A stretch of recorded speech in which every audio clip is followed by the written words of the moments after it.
రెండు తెలుగు రాష్ట్రాలకు చెందిన ఇద్దరు మాజీ ముఖ్యమంత్రులు అన్నదమ్ముల్లా మెలగాల్సిన తెలుగువారి మధ్య చిచ్చు పెట్టే కుట్రలకు పాల్పడుతున్నారు.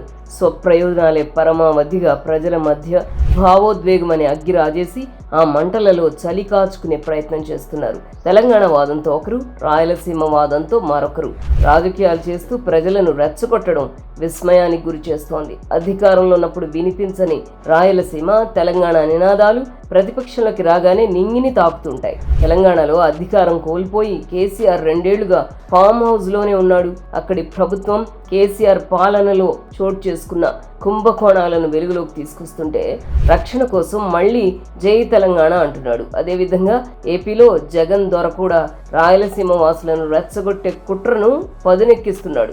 వైఎస్ కుటుంబం అధికార పీఠంపై ఉన్నప్పుడు కలుగుల్లో దాక్కునే రాయలసీమ గొంతులు తెలుగుదేశం అధికారంలో ఉన్నప్పుడు చాలా గట్టిగానే వినిపిస్తుంటాయి. దీనికి కారణం తమ రెడ్డి శాశ్వతంగా ఏలాలన్న దురాసే. ఈ రాష్ట్రాన్ని ఎక్కువ మంది రాయలసీమ రెడ్లే పాలించారు. కానీ ఎప్పుడు తెలుగుదేశం అధికారంలోకి వచ్చినా ప్రత్యేక రాయలసీమ అంటూ కొన్ని గొంతులు లేస్తుంటాయి. ఇందులో భూమన బ్రదర్స్ తెర వెనక నడిపిస్తుంటారు. ధనంజయ రెడ్డి ప్రోత్సహిస్తూ ఉంటారు. సజ్జల రెడ్డి సహాయ సహకారాలు అందిస్తారు. ఇక కర్త, కర్మ, క్రియ అన్నట్లు పురుషోత్తమ రెడ్డి నటిస్తూ ఉంటారు. చిత్రంగా రెడ్డి నేతలకు మాత్రమే తెలుగుదేశం అధికారంలో ఉన్నప్పుడు రాయలసీమ గుర్తుకొస్తూ ఉంటుంది. తాము అధికారంలో ఉన్నప్పుడు దాచుకోవడం పైన ఎక్కువ శ్రద్ధ పెడుతుంటారు.